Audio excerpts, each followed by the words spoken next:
An innocent woman just wanted a cup of coffee, but she faced exclusion from everyone. The next day, a water kettle appeared beside the coffee machine. That was a kettle prepared specifically for her. When she wanted to use the restroom during work, her supervisor told her there was no restroom in the entire building she could use, so she had to wear high heels and run to a designated restroom a kilometer away.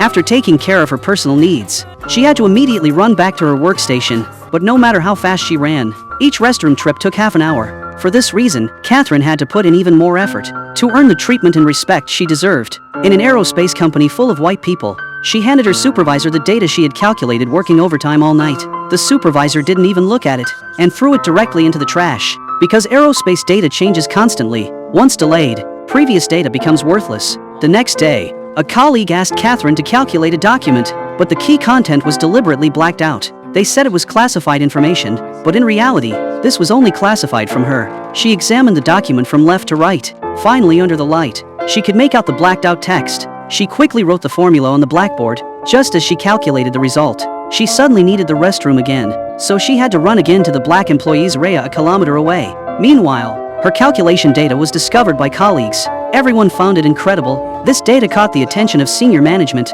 Catherine was called into the office. She thought she would receive praise, but unexpectedly, the boss suspected her of being a Soviet spy. Because those were all top secret documents, the key data had been blacked out. No one should have been able to calculate it. Catherine quickly explained. By simply holding the document up to the light, you could see the blacked out content.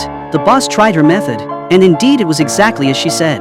From then on, the boss viewed her with new respect. She thought everything would go smoothly, but climbing up from the bottom is never easy. This day it was raining heavily. Catherine still braved the rain to use the restroom. When she returned, she was scolded by the boss again. The boss didn't understand why she could never be found every day. After learning she spent 40 minutes going to the restroom, he was furious. In aerospace operations, time is so precious it's measured in seconds. How could you waste time on trivial matters? Faced with this misunderstanding, Catherine finally couldn't hold back anymore. There is no bathroom.